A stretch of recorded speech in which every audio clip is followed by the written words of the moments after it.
Welcome back to Calvary Life. This is the podcast of Calvary Baptist Church for the membership of Calvary and also anybody else out there that's interested in local church life. I'm Charles Uptain. Good morning. Wait, may not even be morning when you play this. We start all over. You sound just like Mark Dever started his this week. He started his with good night or good afternoon. He said it had to be between 5 and 7 p.m. I'm like... It feels like it's 5 a.m. right now, but good day. I'm Paul Thompson. So Glad you're listening. We're back for another exciting episode of a podcast. And today we want to really just, I guess, talk about what we kind of introduced to the congregation, what's next for Calvary, as we called it, for our Sunday night service this past week. And it was good to see a bunch of folks come to that. Of course, we would wish everybody would have been there, but we know that that's not ever possible. But just glad to see a lot of members there. And Paul, I thought you gave a lot of good information out. I mean, it's kind of like drinking from a fire hose at times, but I think some ways that had to be the case. I don't know if you felt like you were giving way too much information or what.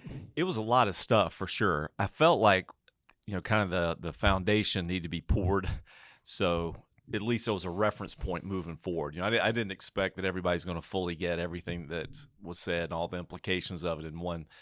In just one sitting, but hopefully it'll be out there soon. We'll have the audio for anybody who wants to listen in total or in part, and the graphics and things, the depiction of it all will be there. So it was a starting point so people get it. I was going to say this real quick before we jumped into this discussion on Calvary Next. You mentioned another exciting podcast. Here's something I'm wondering. We did that little giveaway. Yeah.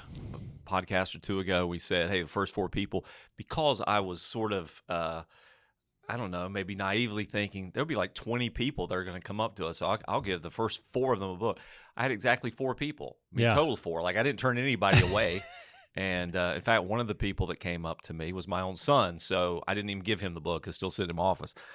And the reason I'm telling this is, obviously we don't make anything off of this. We're not doing this for profit, and we're not looking for sponsors or anything like that. But it would be helpful if periodically we kind of got a sense of who was listening. Yeah. Or that you're listening. So I'm going to throw that out one more time. And it's not because I have anything to give you, but if you would give us something back, it would be great. When you see us, if you see me or if you see Charles and you listen to the podcast or you heard the podcast, let us know. Now, there are some that do. I get some text or emails every now and then. Hey, thanks for that. That was really good. That was helpful. But I don't know. That would be encouraging just to know people are listening. Yeah, because, the whole point of us doing this podcast is because we sense sometimes that we can't go in depth. We want to keep Sunday morning services and worship there about the Word, and we want to keep it focused on that, so we don't want to give a bunch of announcements or explanations. And even Sunday nights, we thought going into Sunday night, we'd have all this time on Sunday night but really and truly we realize it's very hard to continue to give a lot of information out at one time about things like this that are about strategy and what we're trying to be as a church and those kind of things, missions or mission stuff. So it's hard to do it in any other form than this. Yeah, maybe periodically we'd do something like a church forum where you can just ask questions, that sort of thing. But you're right, Sunday mornings, and I hope our folks see that. And I hope, in your church, if you're not a part of Calvary, you see the same thing in your church, just a dedicated commitment to the things that matter on Sunday mornings. And, for us, sometimes we'll get some feedback like, we don't really do much emphasis for Mother's Day or Father's Day, or, we really want to keep the emphasis on those precious Sundays that we have together. Keep emphasis on, we're going to preach the Word, we're going to sing the Word, we're going to pray the Word, we're display the Word with baptism and Lord's Supper. And man, when you do those things and do them intentionally and try to do them well, that's all the time you've got. Yeah, we run out of time. And back to what you said on Sunday nights, really, I know Sundays can be busy days and school nights for kids, and some of our seniors don't like driving when it starts to get dark, but you are missing something. I know this is still relatively new, so probably not part of our DNA per se, but you are missing something by not being there for Sunday night. I don't want you to think of, I know in the old days, and we'll get to this Calvary Next here in a sec, Charles. I know in the old days there was probably a perception, rightly so, that Sunday night is Sunday morning light. Right. Same kind of stuff, just not as good. But we really are doing different kind of things. We're praying in specific ways and teaching in certain ways and talking about missions. And it is the real lifeblood stuff of the core of the church. So you're missing something by not being on Sunday night. So I hope you'll make that part of your schedule. Yep, I agree. I think it can become one of the favorite things we have as a church family together. That time can be a very sweet time. So I hope everybody will continue to come and it'll grow. I really hope so. All right, so on to Calvary next. I'll give my first impressions of Sunday night. My first impressions of it as we were sitting there listening to it. Of course, I've been involved in the process of getting to the point of being able to present to the church.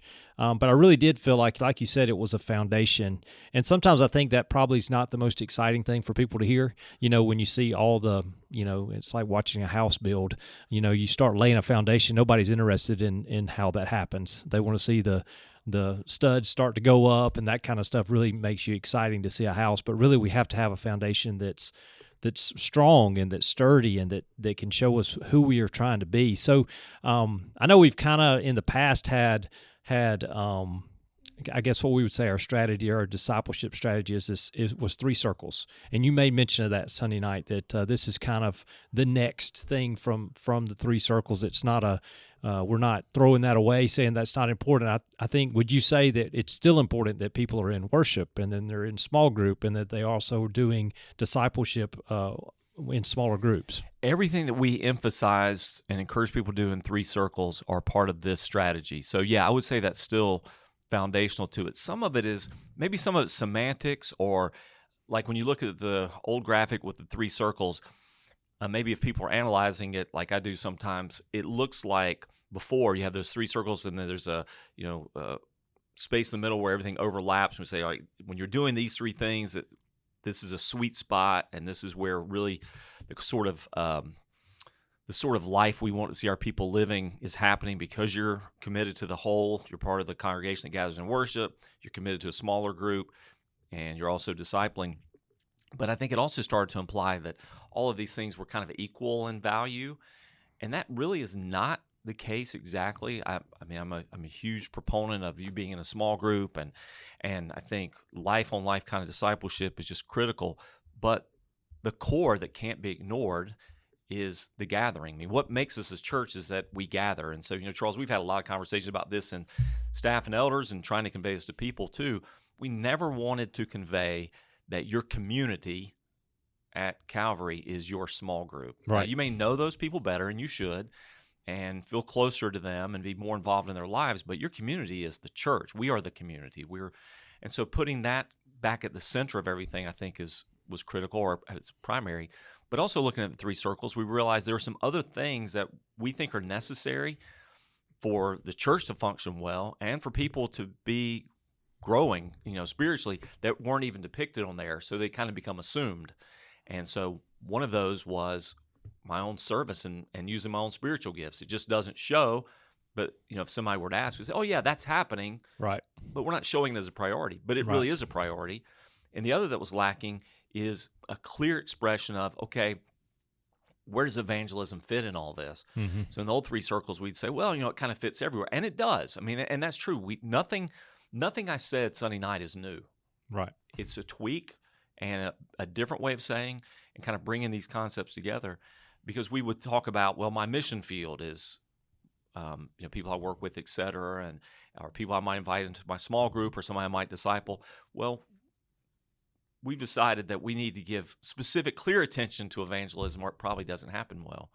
And so I think it's a natural evolution, really, of the 3 circles. Plus, if you guys remember, I hope you do, and you can probably still find these on the website too. I did a message series a couple of years ago, back in January, I think, of 22. Right.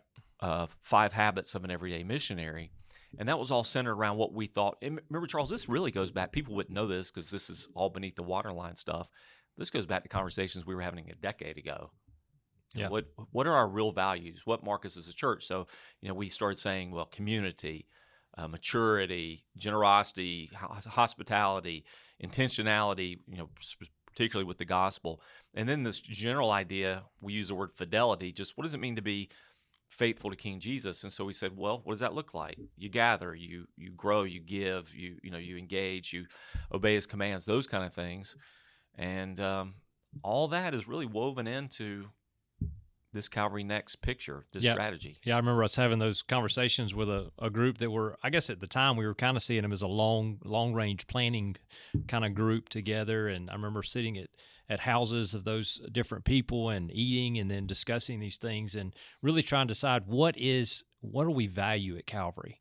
And that's where that came from. And that was back in, maybe 2016, 2017, because we were looking forward to 2020. That was kind we're of the calling whole our 2020 plans. We're spending a few years trying to get ready for it. So you're 7 or 8 years of these kind of discussions.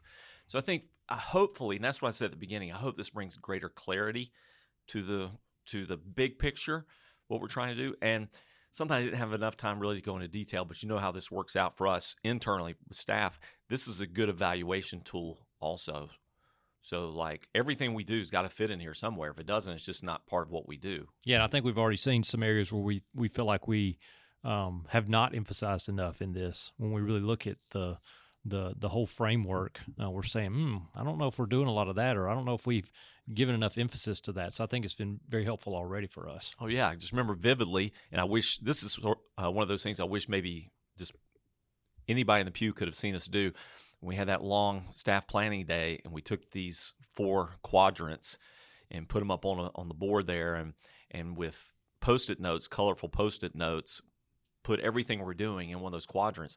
You see pretty quickly, pretty vividly, which quadrants are overloaded, get a lot of attention, which really don't, and that we're not really in good balance here, and some things we need to emphasize. So some things came off the board that day, and some things got added back in.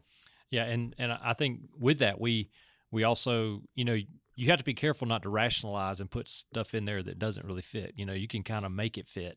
It's like, sticking the wrong shape of a puzzle in a spot. You can jam it in there pretty good if you want to, but that's really what we don't want to do. So trying to be honest with our evaluation of some of the things that we do or don't need to do anymore. So I was very, very helpful to have that conversation. One of the best bit of feedback that I got after Sunday night was somebody said to me, "We're already doing all these things." I said, well, that's good. If you perceive that we are doing these things or trying to do these things or growing in these things, then that's good, because what we didn't want to put up there was something that was just theoretical. Right. We have no interest in that. We're not just trying to create charts and graphs and come up with clever, pithy sayings and things like that. That has no value to us. We really wanted tools, and we wanted things that would challenge us. We wanted things that would bring the church together, say, no, this is what we're about. And that to me, that may have been the biggest point for me Sunday nights. Like, I wanted our people to hear, what are we really trying to do here? Like, what sort of people are we trying to become and to build and to encourage each other to be, and that sort of thing. And so if we get buy-in on that, just at that level, that section where we talked about the roles as meaningful members together, as faithful followers of Christ together, as good stewards using what God's given us together, as intentionally reproducing disciples. Man, if we grasp that, there's just wins all over the place. Yeah, talk a little bit about also, with the 3 circles, we said these are, if you do these 3 things, then you're going to be that everyday missionary we want you to be. Versus this idea is more based on, are you being these things? And I think that, to me, that even goes back to that book that we read a long time ago that we still put in the hands of elder candidates, which is that Trellis and the Vine. It's more about, are we building the people of God versus are we building the church, so to speak, of buildings and programs and those kind of things. Yeah, that was kind of it took us a while to figure this out a little bit, that you could, what we would see in the 3 circles and think, all right, this defines it and describes it well, this is it, this is the picture. You could also default back to, I just do these things. Yeah. And that's not the same thing. It's not the same thing just coming to church. That's why we describe what meaningful membership is more than just, you showing up for your own benefit, or I'm in a small group. And sometimes our small groups aren't that small. Some of them are larger than small groups. So even then, you don't have some of that dynamic of closeness and accountability and that sort of thing. And we found out some of our discipling efforts were really kind of defaulting back to old sort of DNA, maybe a book study, or guys that just like hanging out together, that sort of thing. So yeah, I think that's a huge point. It's not just about doing. We didn't want. Remember back in the old days, we used to come to church and you have your offering envelope and it's got the boxes on it. You could check. Right. Attended Sunday school and had all the different things. We don't want people checking boxes. That's not the point. I'm doing all the things you asked me to do. No, are we becoming these things in increasing measure? So yeah, being versus doing. Yeah, I think one of the reasons also when we look at the card that we developed, and if you didn't get a card because you weren't here Sunday night, we'll have those distributed in other ways, probably through life groups and other places to pick one of up, because we really want every member to have this card, black and white card that really has the graphics on it, but also talks about the roles, and then it has the assessment questions, because to me those are huge, because the assessment questions are ways that we can look at the person and see if they're being developed versus are you just checking those boxes. So, I hope that our people, when they're holding each other accountable, when they're in accountability relationships, that these questions just become a natural way that we ask about ourselves. Are we playing these four roles as a church member? When you mentioned that, the idea of being and not just doing it, here's your bit of historical trivia today. It reminded me of the motto of my home state. It just popped into my head. I had to verify. I had to pull up my phone and look. Anybody know the North Carolina? Justin, you know the North Carolina state motto? To be rather than to seem.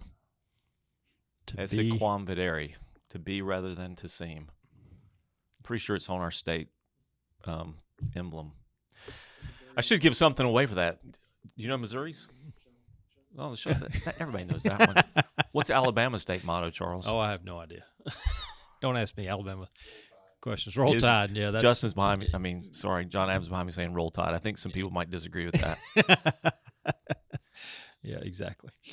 Well, some of the specifics, one of the questions that came up afterwards were, okay, so we got to the end. We and it was long. I get it. I put my hourglass out there, which I actually went beyond.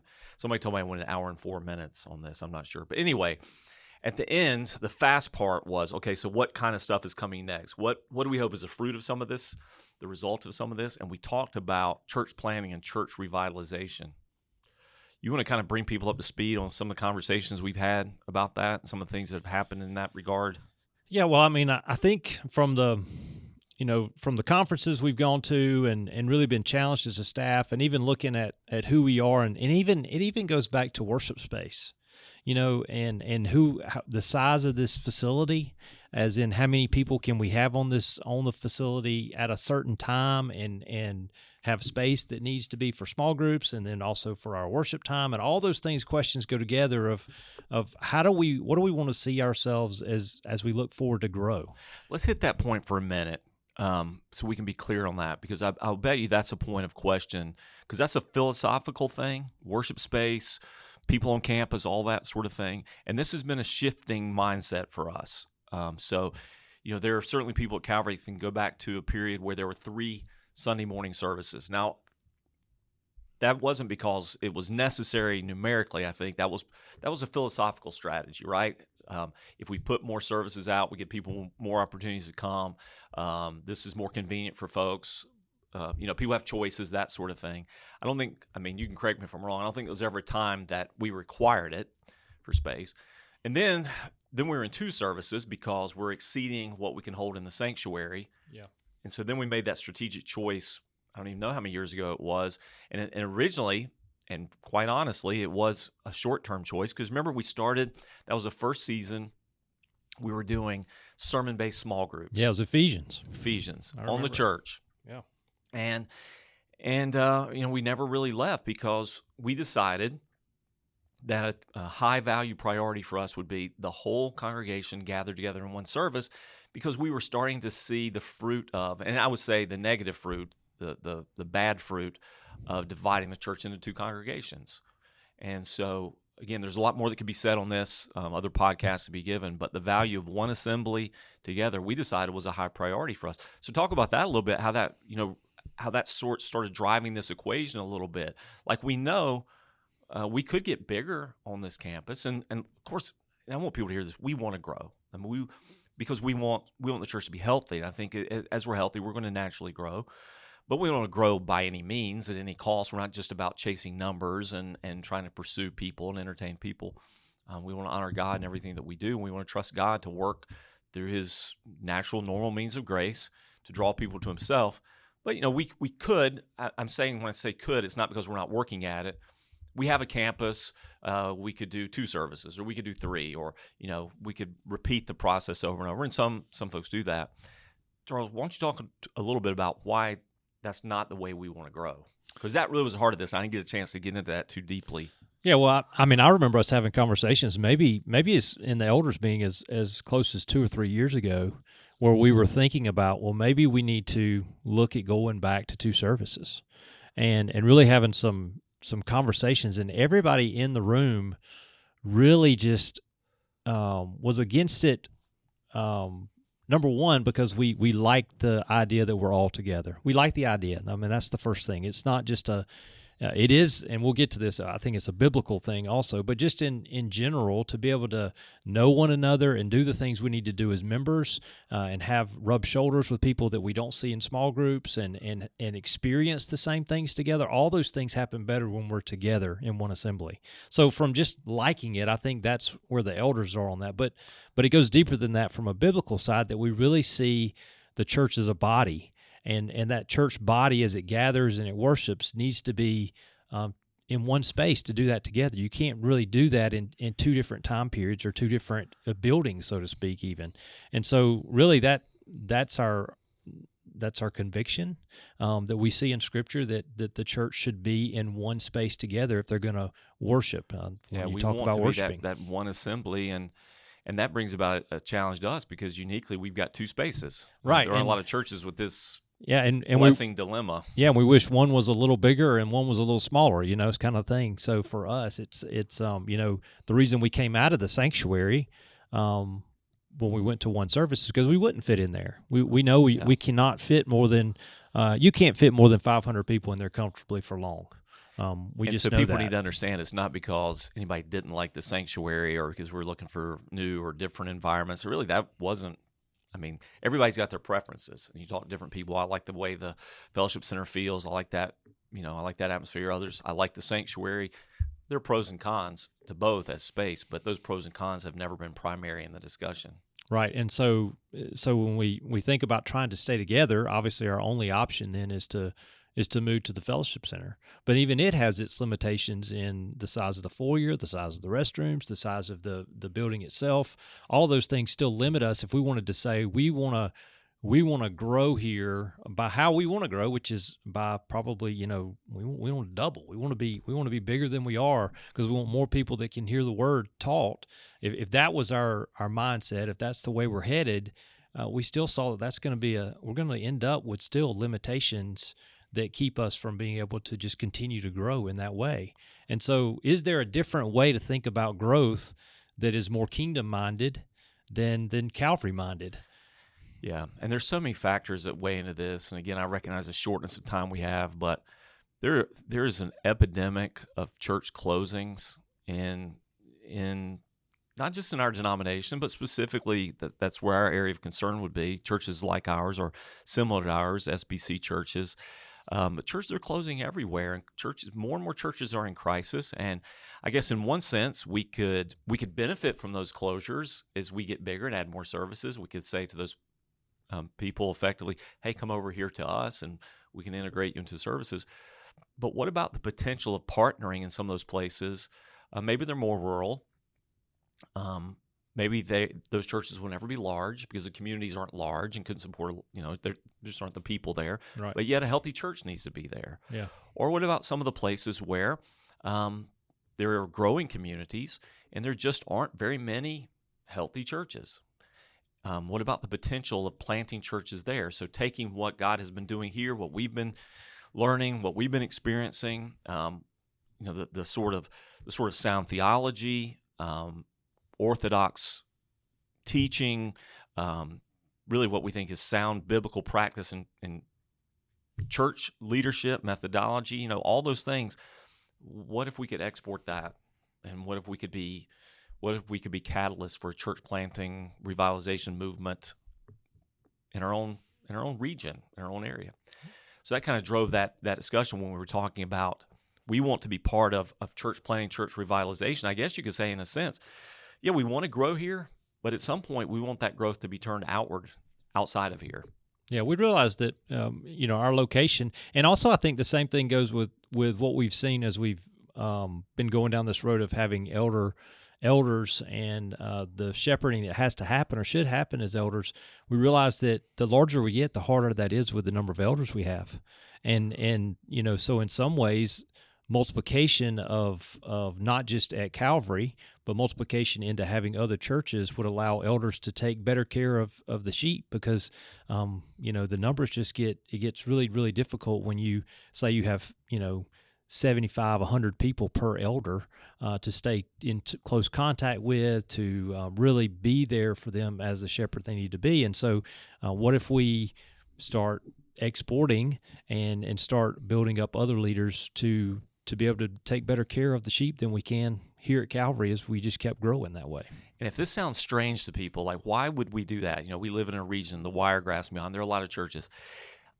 This is not really that revolutionary. It's actually very historical. Like, we look now, say, in Baptist life in the city of Dothan, and in close proximity to us, there are two other large Baptist churches. Mm-hmm. We're pretty comparable in size of First Baptist. Ridgecrest is larger. But, there was a time way back when, and correct me if I'm wrong on how this took place, First Baptist plants Ridgecrest. Ridgecrest is partnering planting Calvary. And, maybe that seemed crazy back then. We're not that far away. We're a couple miles away from each other. Yeah. But yet now, today, you have 3 thriving churches, all with a plethora of ministries and outreaches and missions and all those kind of things.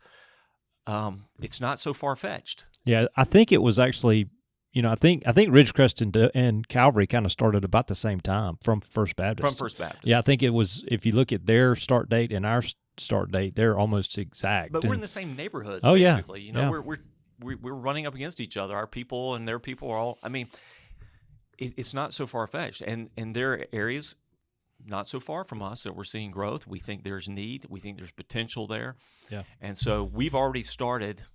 If you're wondering how this plays out, people are asking, okay, so what would this look like? Let me do this. We'll give you a quick thumbnail sketch on this. One, we've been praying for a while about this.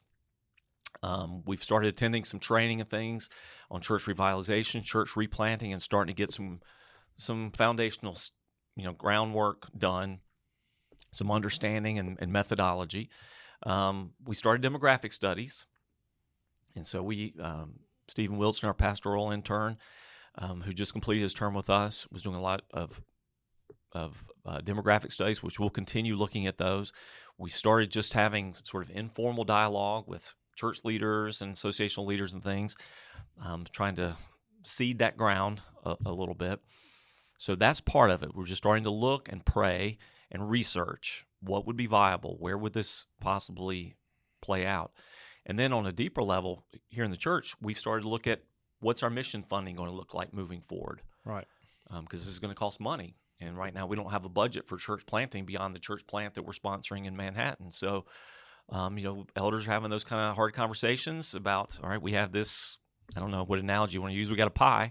We can only slice it so many different ways. Do we want to reapportion some of this?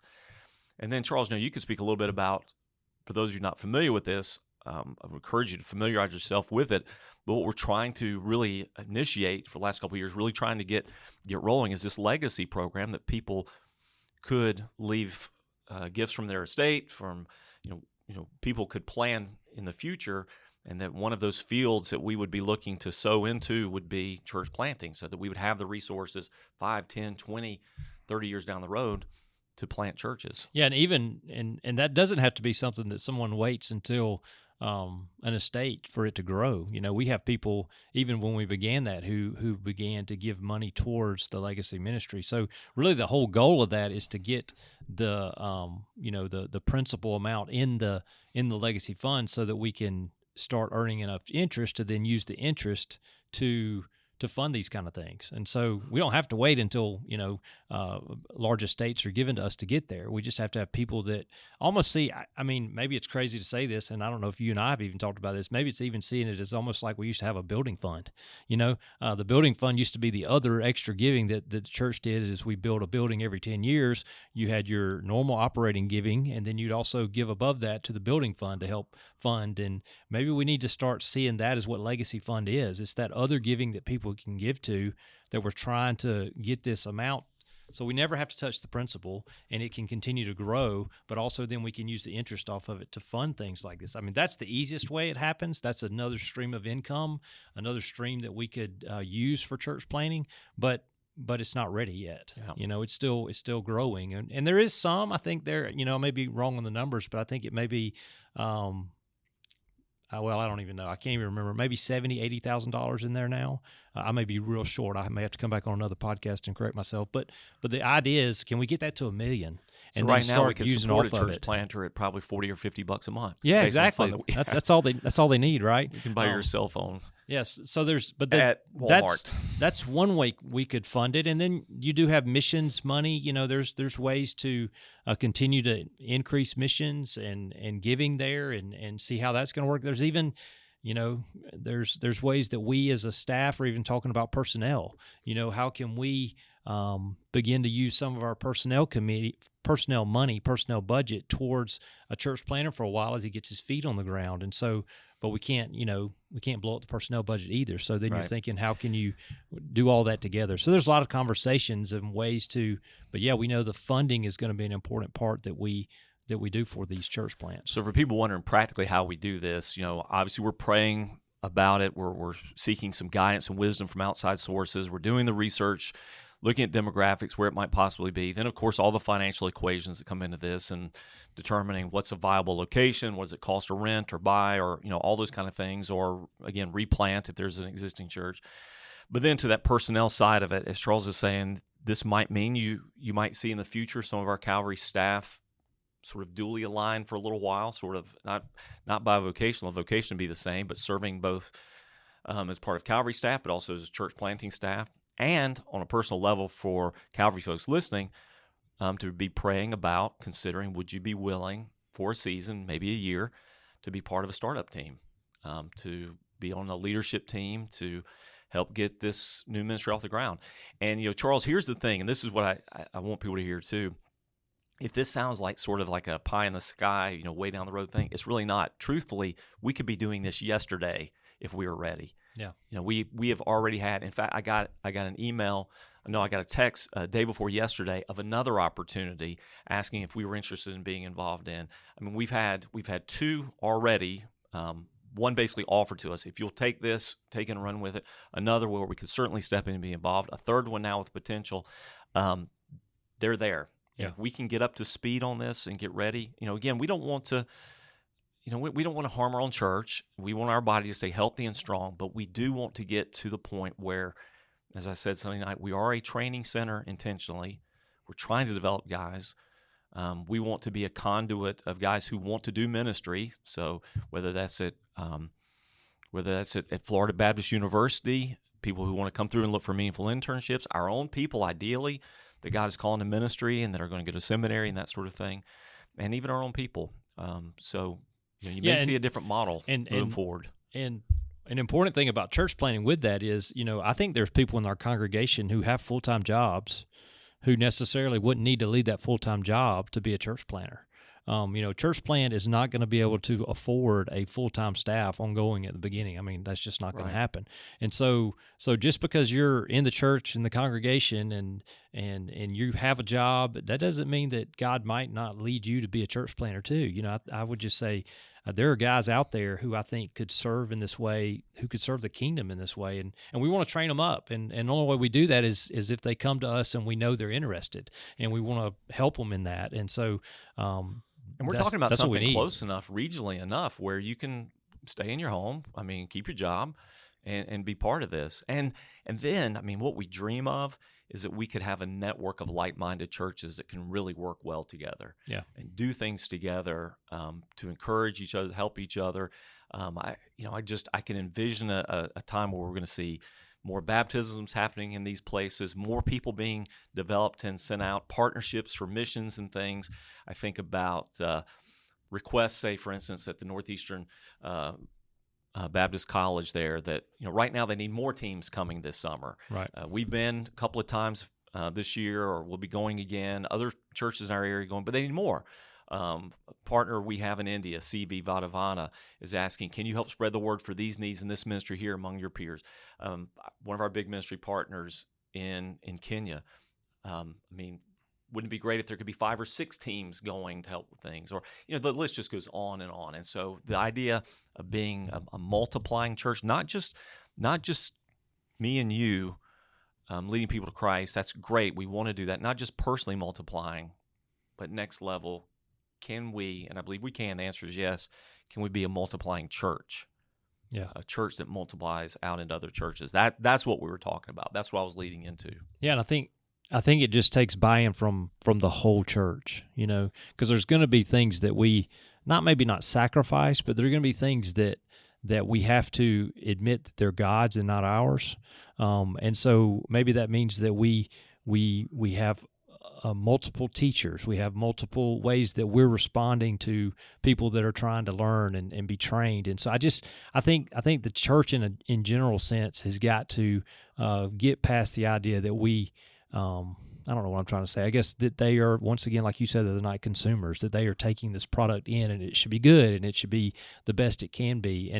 But some of that training, takes, none of us started running. We started walking. And so it's we like all on got a to simple train. level, help encourage someone new to preaching, for instance. When an elder or someone in the church training up for ministry, and we're trying to give them opportunities to preach, be patient, be encouraging, be present. And even maybe it's taking an open class. Maybe it's coming out of your life group for a season so that you can encourage a young guy who's trying to teach systematic theology, or he's trying to teach something else, and you're in there now. You're a body he can teach. Because I can tell you, it's not very fun to get ready to teach and then have 3 or 4 people there. I remember even Wednesday nights in the summer, we all hate the week of July 4th, because you feel like you plan, and when we've done it before, you plan all this for a sermon or from a message that you're giving, and you get up there and there's like 12 people. It's just it's very hard to there's to no do difference that. in preparation if you got 50 people in the room or 5. Yeah, but it just feels better. It helps you. It encourages you to do what you're doing if you have people there. So that maybe it means we get out of our comfort zones a little bit to help others be trained in ways. And that systematic theology class is beneficial for you personally to come, so you grow in your knowledge of the Lord and ability to handle Scripture. But it's also important for you to know what sort of church we are and aim to be, and what we're trying to export, because these things matter. So it's personal and it's collective. Each of these things, every part of this Calvary Next is a personal statement. That's why we have those individual questions on the back of how we disciple one another and hold ourselves accountable and evaluate ourselves, but it's also collective. So when you look at that, it's both and. It's my personal me as a member of this church family. This is my responsibility, but this is also us. This is what we want to do. We wanted to put, I guess you could say, Charles, we wanted to put a target on the wall that says, okay, this is what we're aiming for. Yeah. And to that, I would say our first step in that, as we challenge our church, is to actually use those questions. Sit down with your family tonight, or at the dinner table, whenever that is, and go over those questions with your wife and with your children who are already church members. If they're a student, or ask them those questions, because we want to see and assess where we are and see what we need to be doing. What area on that chart around there do I need to really emphasize so that I can get better at one of those roles? Because I've found that I'm not really where I have good answers to those questions. Where, hopefully those questions then tie back into, you see what the church is offering as ministries that fit in that area. And it's a great way to say, well, I think I need to be involved in that because I'm missing that area. If we respond well to these questions, and I'm looking at the card right here in front of me, if we respond well to these, and those are game changers. If we started doing these things faithfully and took this seriously and took the challenge of some of these questions and asked God, how do we start doing this? And I tell you, the culture of the church would shift. This would show up. This would show up in your life group. This would show up in our worship services. This would show up in the number of volunteers we have. This would be a revival catalyst, really, truthfully. All right, well, man, I know we covered a lot of stuff today. Let me encourage you to do this. My last encouragement to you, if you're a Calvary member, use our website. It is our primary means, besides this podcast and what we say on Sunday mornings and Sunday nights. It's our primary means of conveying information to you. So this information is there. Calvary Next info is there. Soon you'll be able to see the entire video of it. But when you go onto the website, if you'll just scroll down just a little bit, you'll see it's prominent, Calvary Next, and it says a framework for disciples. You'll see the whole thing laid out for you there. So please use that. And if you're listening and you're from another church home, check it out. This could be something beneficial to you, and there's nothing new under the sun. So we'd be happy to share any lessons that we've learned, anything that's beneficial to you. We'd be happy to pass along what we know, what we found out, and use it in whatever way you can. Yeah. So thanks for listening, and like Paul said, come up and tell us what you think. Tell us if there's questions you do have. We don't mind talking again about the same subject if we need to in a new podcast, if there's a bunch of questions that we haven't answered. But just be looking for the future of where we're headed, and where can you plug into that? Is it praying for those who are starting and revitalizing churches? Is it being a part of a team? Is it leading one? Is God calling you to that, to pastor a church plant? Just be praying for God to lead us in this way as the church family really senses this is the way to grow the next thing we do. So that'll be it for us today, and we'll see you back the next time. And remember, we are still for God, for Dothan, and for the world.